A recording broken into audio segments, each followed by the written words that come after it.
दोस्तों स्वागत है हमारी YouTube चैनल में। मैं आज बात करने वाला हूँ विश्व के इतिहास में महान शासक नेपोलियन बोनापार्ट और सिकंदर के बारे में, जो दोनों ही शासक विश्व के प्राचीन इतिहास में काफ़ी चर्चित हैं। इन दोनों शासकों में कंपेयर करने वाले हैं कि कौन सबसे शक्तिशाली और श्रेष्ठ शासक थे।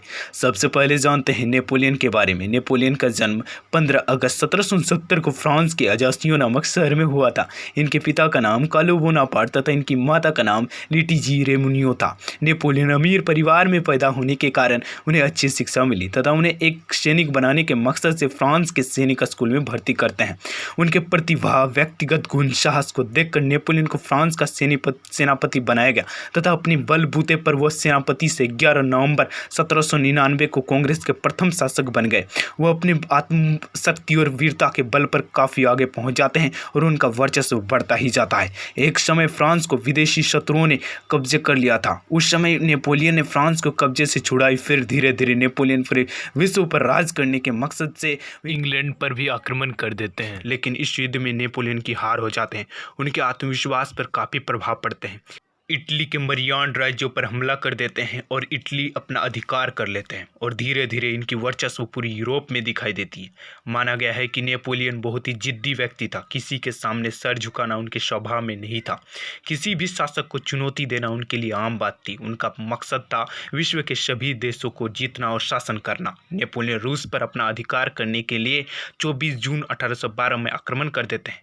यह युद्ध लगभग 2 वर्षों तक चलता है। तत्पश्चात 1814 ईस्वी में नेपोलियन की हार हो जाते हैं तथा फ्रांसीसी साम्राज्य का पतन हो जाता है। 1815 ईस्वी में वाटरलू की लड़ाई में नेपोलियन पूरी तरह से टूट जाता है तथा वाटरलू की लड़ाई उनका हार का कारण बन जाता है। तो चलिए अब जानेंगे सिकंदर के बारे में। सिकंदर भी किसी शासक से कम नहीं थे, क्योंकि सिकंदर ने भी विश्व के कई देशों पर अपना अधिकार किया।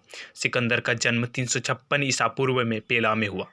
इनके पिता का नाम फिलिप द्वितीय मेसुपोटाम तथा माता का नाम ओलंपियाज था। सिकंदर युद्ध से काफ़ी रुचि रखते थे तो इनकी सैन्य शक्ति काफ़ी मजबूत हुआ करता था। पिता की मृत्यु के बाद सिकंदर 20 वर्ष की उम्र में यूनानी गद्दी पर बैठा। सिकंदर को विश्व पर राज करने की प्रेरणा पिता से मिली।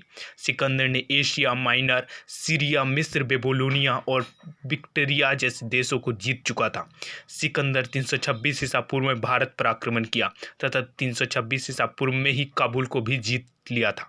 वहाँ सिकंदरिया नगर बसाया। यह नगर गंधार के नाम से भी जाना जाता है। सिकंदर भारत के प्राचीन इतिहास में महान शासक रहे। इनकी गौरव गाथा विश्व के इतिहास में उल्लेखनीय है। सिकंदर के आक्रमण से भारत पर क्या प्रभाव पड़ा, चलिए इस टॉपिक पर बात करते हैं।